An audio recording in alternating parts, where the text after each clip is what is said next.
तर मराठीमधून विज्ञानाचा प्रसार करणे हा मुख्य हेतू आहे। मराठी भाषेतून हे विज्ञान अगदी सहज सोप्या भाषेत सांगणार हा 97 वर्षाचा दिवाळी अंक। याबद्दल सविस्तर माहिती सौ अस्मिता दाते यांनी आज पुणे नगरच्या कार्यक्रमात दिली। अस्मिताताई दाते यांना विनंती करतो की त्यांनी सृष्टी ज्ञान याच्याबद्दल जोडून सगळ्यांना खूप खूप नमस्कार। माझ्यावरचा नमस्कार संधी दिल्याबद्दल आयोजकांचे खूप आभार। दिवाळी नुकतीच झालेली आहे, काल चंपाषष्ठीचं नवरात्र पण होतं। तर दिवाळी अंकामध्ये आपल्याला असं माहिती नाही आहे की शास्त्रावरती आधारित ग्रंथ आहेत का। वयम हा आता नवीन नुकताच प्रसिद्ध होत असलेला एक मासिक आपल्याला माहिती आहे की लहान मुलांना विज्ञानाची गोडी लागावी म्हणून ते सुरू झालेलं आहे। पण मी आज ज्या मासिकाबद्दल बोलणार आहे ते सुमारे 98 वर्ष आहे या मासिकाचं, आणि याचा विषय तुम्हाला परिचय नाही आहे म्हणून मी हे निवडलं आणि मी याची कोर मेंबर पण आहे। म्हणजे आपल्यापैकी कोणाला जर का सायन्स बेस्ड काही आर्टिकल्स द्यायचे असतील तर ते तुम्ही माझ्या थ्रू देऊ शकता। तर दाते सर म्हणून रमेश दाते म्हणून याचे संपादक होते आणि आता Kirloskar madam doctor Kirloskar madam हे पाहतात। तर अत्यंत सुंदर असा शास्त्र आधारित, म्हणजे सामान्य माणसांनी शास्त्रीय दृष्टिकोनातून आपले विचार कसे विकसित करावेत हे सांगणारा हा अंक आहे। आणि या अंकामध्ये तुम्हाला खूप परिचित आणि अपरिचित अशी माहिती मिळणार आहे की जे सांगायला मला आवडेल की मुख्य हेतू काय आहे या अंकाचा। तर मराठीमधून विज्ञानाचा प्रसार करणे हा मुख्य हेतू आहे। आपण विज्ञानाबद्दल पुष्कळ वाचतो, पुष्कळ आर्टिकल पाहतो, व्हिडिओ पाहतो, टेलिफिल्म्स पाहतो, अमुक तमुक सगळं पाहतो, पण मराठीमधून ते पाहत नाही। तर या अंकाचं वैशिष्ट्य मला असं सांगता येईल की हे मुखपृष्ठ तर आकर्षक आहेच आहे, ग्लॉसी आहे, प्रिंट खूप छान आहे, मोठं टाईप आहे। आपल्याला आज मी जर बघते माझ्या समोर जे बसलेले वाचक आहेत ते आपल्याला मोठं वाचायला खूप आवडतं। छोटं अक्षर असतं ना की तो चष्मा पुढे ते सापडवायला लागतं, त्यापेक्षा मोठं हातात घेतलं पटकन वाचायला तुम्ही बघू शकता। चांगला मोठा प्रिंट त्यांनी दिलेला आहे आणि विज्ञान सुद्धा आकर्षक पद्धतीने सोप्या पद्धतीने तुमच्यासमोर सादर करण्याचा प्रयत्न त्यांनी ठेवलेला आहे। सर या सगळ्या गोष्टीतून मला काही गोष्टी तुमच्या नजरेस आणणं खूप महत्त्वाचं वाटतं, तर मी मुद्दामून मांडतीये की हा अंक हा या अंकाचा 97वा अंक आहे, म्हणजे 97 वर्ष झाली त्या अंकाला। हा नोव्हेंबर 2024चा अंक आहे। कार्तिक अग्रहायण भारतीय सौरवर्ष 1946 या गोष्टीकडे आपण दुर्लक्ष करतो। पंचांग सांगितलेलं आहे। आपण भारतीय असून मराठी असून महाराष्ट्रात राहतो, पुण्यात राहतो, पण आपण या गोष्टीकडे दुर्लक्ष करतो। फक्त आपण लग्न म्हणजे समारंभ आला की आपण लगेच पंचांगाकडे धावतो, पण these are important things, we should be proud of it. या पुस्तकातलं कुठलंही काम काढलं आणि तुम्ही जर वाचायला घेतलं तर तुम्हाला भारतीय असण्याचा अभिमान वाटेल। इतकं सुंदर राष्ट्रीय पुस्तक किंवा मासिक म्हटलं तरी चालू शकेल। संस्थापक कोण आहेत बघा, काही प्राचार्य गोरा परांजपे, काही डॉक्टर दी धू कर्वे, काही प्राध्यापक सबा बहुलीकर, आणि मार्गदर्शक कोण आहेत बघा, doctor Raghunath Mashelkar, doctor Anil Kakodkar, all are scientist, doctor Vijay Bhatkar, doctor Shekhar Mande. त्यानंतर सल्लागार लेफ्टनंट जनरल माधुरी कानिटकर निवृत्त, डॉक्टर भूषण पटवर्धन। संचालक कोण आहेत बघा, doctor Yogesh Shouche, doctor Mansi Madhavkar, doctor Kapru Kshirsagar, doctor Ravi Kulkarni. मी हे का वाचून दाखवते तर आपल्याला याची डेप्थ कळावी की this is not a superficial things. या खूप इनडेप्थ मध्ये अभ्यास करून लिहिल्या गेलेल्या गोष्टी आहेत की याच्यातला एखादा लेख वाचून एखादा विद्यार्थी किंवा आपल्यापैकी कोणीतरी PhD ला सुद्धा प्रवृत्त होऊ शकतो। नॉट इव्हन PhD नको करूया, पण आपण काहीतरी लिहूया, काहीतरी वाचूया, या संदर्भात अधिक माहिती घेऊया, असं वाचण्यासाठी प्रवृत्त होऊ शकतो। इतकं छान याच्यामध्ये आपल्याला माहिती मिळू शकते। संपादक आहेत अभिजित मुळे, सहसंपादक आहेत डॉक्टर चैतन्य गिरी, डॉक्टर जयंत जोशी। अंकाची किंमत आहे 150 रुपये आणि वार्षिक वर्गणी जर घ्यायची असेल तर 500 रुपये आहे। या ठिकाणी तुम्हाला असं वाटेल की फक्त सायन्स बेस्ड आहे का, तर नाही, तर अत्यंत रंजक अशी माहिती तुम्हाला मिळेल। शास्त्र आधारित कविता याच्यामध्ये दिली आहे 3। त्यानंतर शब्दकोडा आहे। आता शब्दकोडा म्हटल्यानंतर शास्त्रावरती आधारित शब्दकोडा लिहिणं म्हणजे ती व्यक्ती किती हुशार असेल याचा आधी विचार केला पाहिजे। तुम्हाला माहिती असणारच ज्या गोष्टी आहेत त्या या ठिकाणी मांडलेल्या आहेत आणि त्याच्यावरती त्यांनी ते शब्दकोडा तयार केलेले आहेत। आणि नुसतं शब्दकोडा तयार केल्याने आपल्याला काय होतं की शब्दकोडा आपण सोडवायचा खूप प्रयत्न करतो, एखादा शब्द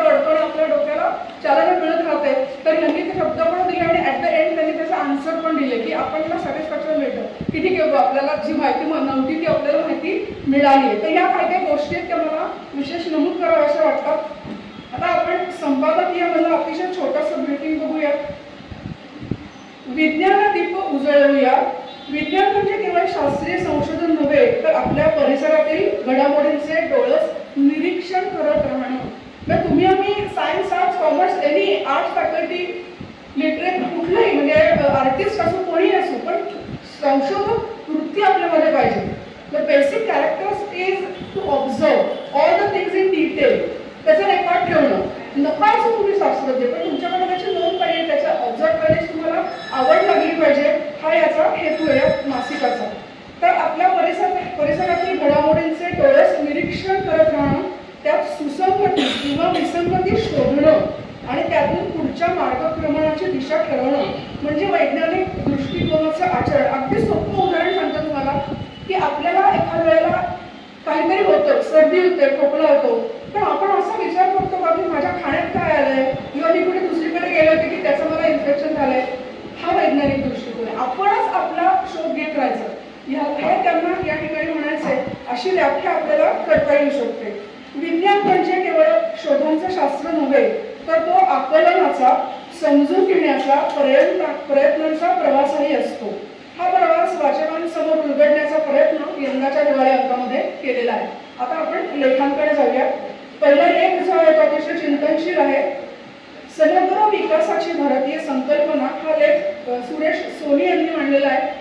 तर विज्ञान भारतीचे 6वे जे अधिवेशन झालं ते जून महिन्यामध्ये झालं. त्याचं नक्षल या लेखामध्ये दिलेलं आहे. तर बीज भाषण जे आहे ते सुरेश सोनी यांनी याची समग्र भारतीय विकासाची संकल्पना जी मांडलेली आहे त्याच्यामध्ये असं म्हटलं आहे की संपूर्ण भारतीय समाजामध्ये तुम्ही कोणताही पंथ घ्या, कोणताही धर्म घ्या, त्याच्यामध्ये दान करणं ही संकल्पना सांगितलेली आहे. तर दान करण्यासाठी आधी प्रोडक्शन तर झालं पाहिजे. There should be ample production. Okay, production झालं पाहिजे. नुसतं नाही तर त्याचं वितरणही समान झालं पाहिजे. ही संकल्पना याच्यामध्ये मांडली पाहिजे. हा भारतीय विचार आहे, भारतीय प्रार्थना आहे की सर्वेपी सुखीनः सन्तु. हा विचार या पहिल्या लेखामध्ये मांडलेला आहे. आजचा या उलट आपल्याला जे वास्तव आहे ते चित्र या लेखामध्ये मांडलेलं आहे लेखकांनी की आपल्याला म्हणायचं आहे पण आपण करतोय दुसरंच. दुसरा लेख आहे तो सूर्य सिद्धांत. म्हणजे सूर्यमालेमध्ये सूर्याच्या भोवती सगळे ग्रह फिरतायत. त्याच्यामुळे ते कालचक्र जे आहे ते चालू आहे. ते सगळं सायंटिफिकली 1500 वर्षांपूर्वी सूर्य सिद्धांत या ग्रंथामध्ये मांडलेला आहे. आपण काय म्हणतो कठीण असेल, फिजिक्स आहे, मॅथमॅटिक्स आहे, कशाला याचं वाचायला? नो, त्यांनी ते इझी करून आपल्याला सांगितलेलं आहे. वी शुड नो दिस. मी आताच आपल्याला म्हटलं की कालगणना, आपल्याला सौर कालगणना माहिती करून घेण्यासाठी हा ग्रंथ खूप महत्वाचा आहे. भारतीयांच्या गणित आणि खगोलशास्त्रातील प्रगत ज्ञानाचे पुरावे सुमारे 1500 वर्षापूर्वी लिहिल्या गेलेल्या सूर्य सिद्धांत या प्राचीन ग्रंथात पाहायला मिळतात. ग्रहमालेची सूर्यकेंद्रितता, अपूर्णांकाचा वापर, आकाशात ग्रहबल कसे कुठे असतील याची माहिती ते करता येतील एवढी काटेकोर ग्रहांच्या चलनाची गणिते, पृथ्वीचा व्यास, चंद्र, पृथ्वी, सूर्य यांच्यातील अंतराचे आधुनिक मोजमापांच्या नजीक जाणारे मापन आदी वैशिष्ट्यांनी सजलेल्या या ग्रंथाची माहिती असलेले हे आपलं अद्य कर्तव्य आहे. त्यासाठी आपल्याला अशी पुस्तकं हाताळणं हे फार महत्त्वाचं आहे. मी हे का सांगतेय तर आता नुकतंच माझ्या पाहण्यात असं आलं की आपण म्हणतो की गणित किंवा हे जे सगळं ॲस्ट्रॉलॉजी, ॲस्ट्रॉनॉमी आहे ते आपल्याला अरबांनी शिकवलं. Not like that. हे सगळं आपल्याकडून तिकडे गेलेलं, त्यांनी जगात त्यात प्रचार केला म्हणून असं वाटतं की ते त्यांनी हे केलं. पण 1500 वर्षापूर्वी आपलं लिहिलेलं गेलेलं आहे पण आपण वाचलं नाहीये. त्यामुळे आपल्याला माहितीच नाही की आपल्याकडचं आहे. Its origin is in India, ते आपल्याला माहित नाहीये. हा लेख जो लिहिलेला आहे तो आनंद घनसास यांनी लिहिलेला आहे. त्यानंतर मैत्राची माणसे, अत्यंत सुंदर एन्व्हायरमेंट फ्रेंडली असा हा लेख आहे. जीवशास्त्राचे जे अभ्यासक आहेत, वनस्पतीशास्त्राचे जे अभ्यासक आहेत त्यांच्यासाठी हा खूप छान लेख आहे. डॉक्टर पुरुषोत्तम काळे यांनी लिहिलेला आहे. तर बहुगुणी, बहुवर्णी शैवाल म्हणजे शेवाळ जे असतं ते, त्याच्या जाती किती आहेत तर 72,500 जाती आहेत. आणि त्याचे अतिशय छान असे रंगीत रंगीत फोटो त्यांनी याच्यामध्ये दिलेले आहेत की जेणेकरून वाचकाला आकर्षक वाटतील. संपूर्ण वनस्पती सृष्टी ही आपल्याला दिवसभराच्या त्याच्या कार्यामध्ये ऑक्सिजन पुरवत असते प्रकाश संश्लेषणाद्वारे. तर त्यातलं 50% work is done by this शेवाळ. शेवाळ्यामुळे ते काम केलं होतं आपल्याला नाही माहिती, ते या लेखामुळे आपल्याला समजेल. तयार होणाऱ्या एकूण प्राणवायूपैकी निम्म ऑक्सिजनची निर्मिती ही शेवाळ बनवतात. पृथ्वीवर साधारणपणे 72,500 प्रकारची शैवाले आढळतात. जलीय परिसंस्था म्हणजे ज्या काही वॉटर बॉडीज आहेत अर्थवरती त्या सगळ्या इकोसिस्टम्स ज्या आहेत त्या या शैवालामुळे चालतात, अन्न निर्माण करतात ना शैवाल. अन्न साखळ्या या शैवालांनी उत्पादित केलेल्या अन्नावरच विसंबून असतात. मानवी अस्तित्वाची अशा प्रकारे अत्यावश्यक असलेली ही शैवाले विविध रंगांमुळे उठून दिसतात. वनस्पतींच्या या अधिराज्याची रोचक माहिती या लेखात आपल्याला मिळते. आणि या लेखाचं आणखी एक वैशिष्ट्य म्हणजे या ठिकाणी लेखकाने ऍट द एंड सगळे रेफरन्सेस दिलेले, वेबसाईट्स दिलेले. त्यामुळे कोणी जर का याच्यामुळे खूप त्याला इंटरेस्ट निर्माण झाला तर ते फर्दर स्टडीज करू शकतील. तर दुसरी एक महत्त्वाची गोष्ट या ठिकाणी सांगितली गेलेली आहे की आपल्याला जे सगळे माणसाला ह्युमन बिईंग्सला जे सगळे रोग होतात ना त्या सगळ्या रोगांची औषधं ही या वनस्पतींमध्ये उपलब्ध आहेत. फक्त ती आपल्यापर्यंत रीच झालेली नाही कारण आपण त्याच्यावर काही तेवढा डेव्हलप असा स्टडी केलेला नाहीये. तर म्हणजे आयुर्वेदामध्ये केलेलं आहे पण त्याला सुद्धा अजून खूप आहे, स्कोप खूप आहे. बौद्धायन पाठावरच प्रमेयाचा वापर किरण बर्वे यांनी हा लेख लिहिलेला हा चौथा लेख आहे. बौद्धायन म्हणजे काय, बौद्ध काळामध्ये जे पाठावरसला आपण खूप महत्त्व दिलं की त्यांनी जॉमेट्रीचं सगळं सिद्धांत मांडले. त्याच्यामध्ये त्यांनी काय सांगितलं तर 2 चौरसांच्या बेरीज होणारं जे चौथा चौरस आहे तो शोधणं किंवा 2 चौरसांच्या क्षेत्रफळाच्या डिफरन्स मधला जे एरिया डिफरन्स आहे तो शोधणं. तर हे सगळं आपण बौद्ध काळामध्ये मांडलेलं आहे. कसं काय ते आपण म्हणू शकतो तर ऋषी मुनी जे यज्ञ करायचे त्या यज्ञ कुंड्याचं जे मेजरमेंट्स होती ते सगळं ते तोडीने घ्यायचे. सूत जे म्हणलेलं आहे शुल्क सूत्र हा जो ग्रंथ आहे ते त्याच्यामध्ये तेच म्हणलेलं आहे की पण पिरामिड्स मध्ये जे त्यांना सगळं क्रेडिट देऊन बसतो की त्यांनी ट्रिग्नोमेट्री मांडली अमुक पण हे आम्ही केलेलं आहे सगळं अग्निहोत्रामध्ये आम्हाला सगळ्या रोमांमध्ये आम्ही ते केलेले आहेत सगळे मेजरमेंट्स यूज ऑफ थ्रेड आणि आपण ते वाचलेलं नाही कारण ते संस्कृतमध्ये होतं पण ते अवेलेबल आहे. आणि बौद्धायन शुल्कसूत्रातील या क्रियांची माहिती या लेखामध्ये आपल्याला मिळते. नुसती माहिती मिळत नाही तर त्यांनी ते उदाहरण सहित आपल्याला प्रूव्ह करून दाखवलेले आहे. अगदी लहान शाळेमध्ये जसं आपल्याला जॉमेट्रीचं बुक असतं त्याप्रमाणे त्यांनी याच्यामध्ये उदाहरणं घेऊन आपल्याला ते मांडून दाखवलेलं आहे.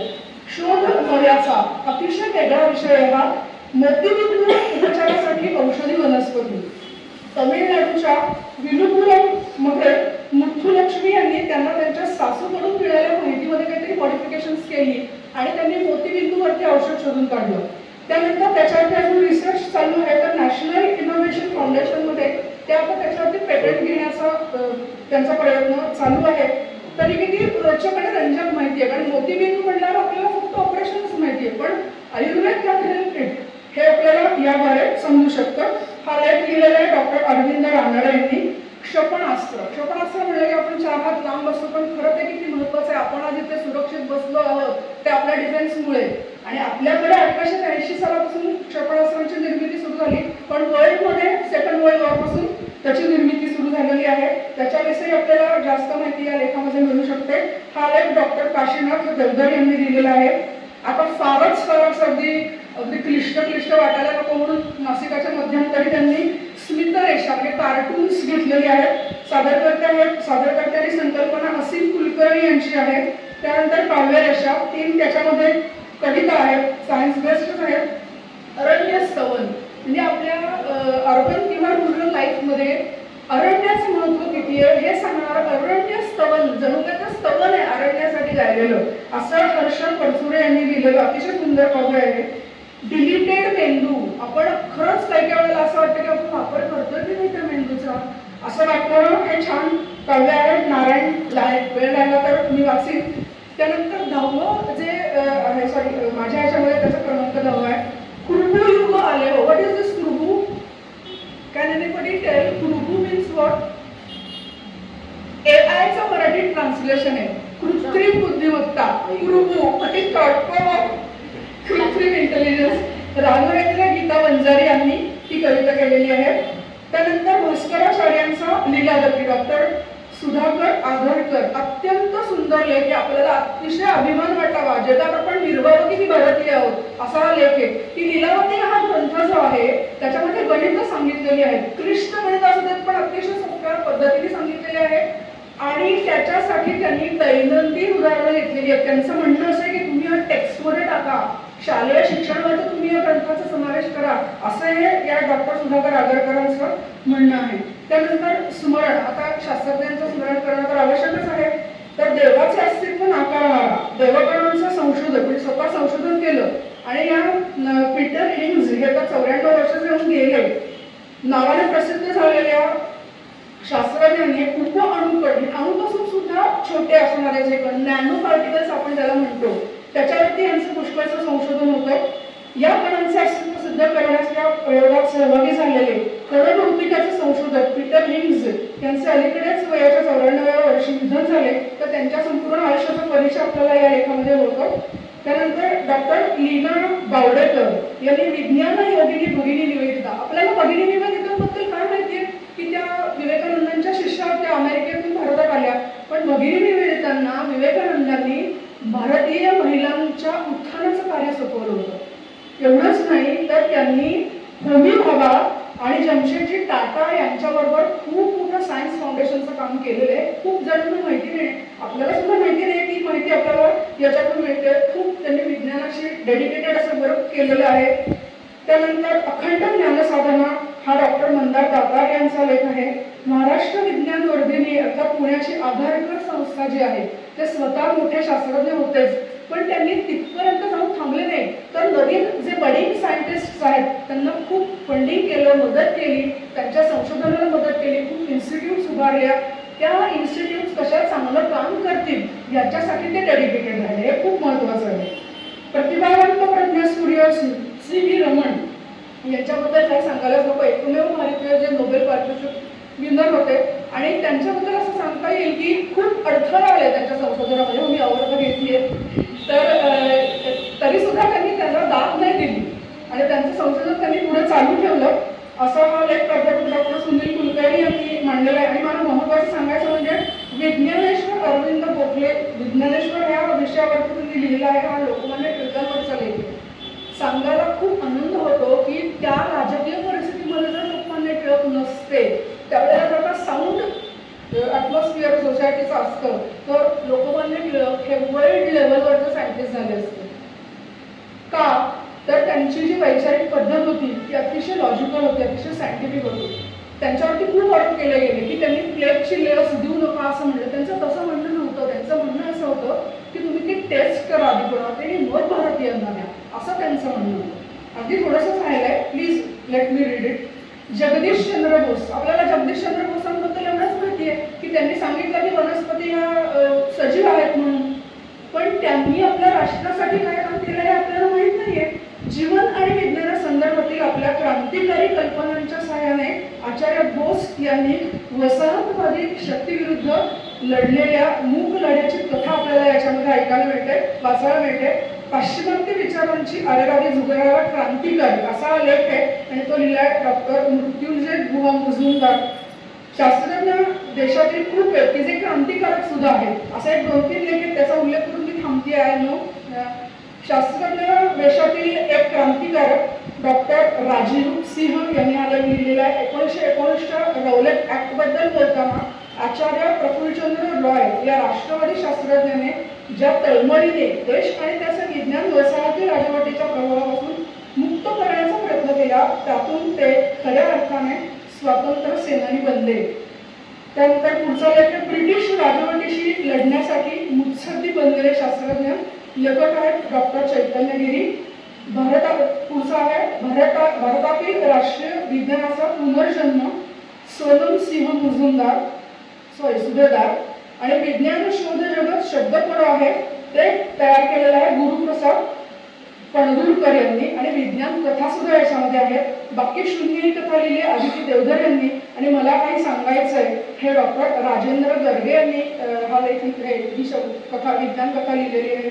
असं हे अत्यंत सुंदर असा हा दिवाळी अंक आहे आणि तो सगळ्यांनी बघावा. आपण माझ्याकडे एकच कॉपी मी ठेवते इथे बघायला, पण मला तो फरक आहे. आणि मी आवर्जून तुमच्या तिघींचं कौतुक करते. एक सर्वात महत्वाचं की तुम्ही कुठलाही रुळलेला अंक घेतलेला नाही की ज्याचं नाव खूप मोठं आहे आणि ज्याच्याविषयी लोकांना माहिती आहे असं तुम्ही नाही घेतलेलं. आता तुम्ही जी नावं सांगितली आहेत ती रुळतील आणि लोकांना नक्की आवडतील याचा विश्वास आहे. कारण तुम्ही इतक्या उत्तमरित्या सगळं मांडलेलं आहे. अस्मिताताई, तुम्ही जे सृष्टीज्ञानाबद्दल जे सांगितलं, जी शास्त्रीय माहिती कधी कधी ऐकताना क्लिष्ट वाटू शकतं, पण तसं नाही झालं. ज्या मान्यवरांची या नावांची मांडणी तुम्ही तिथे मांडली आहे, तो प्रत्येक लेख किती अभ्यासपूर्ण असणार आहे आणि त्याचा दैनंदिन विज्ञान आणि बाकी सुद्धा ज्या काही आपल्या आयुष्यामध्ये लागणाऱ्या गोष्टी त्याच्यासाठी त्याचा निश्चित फायदा होईल. हा अंक आवर्जून आम्ही वाचतो.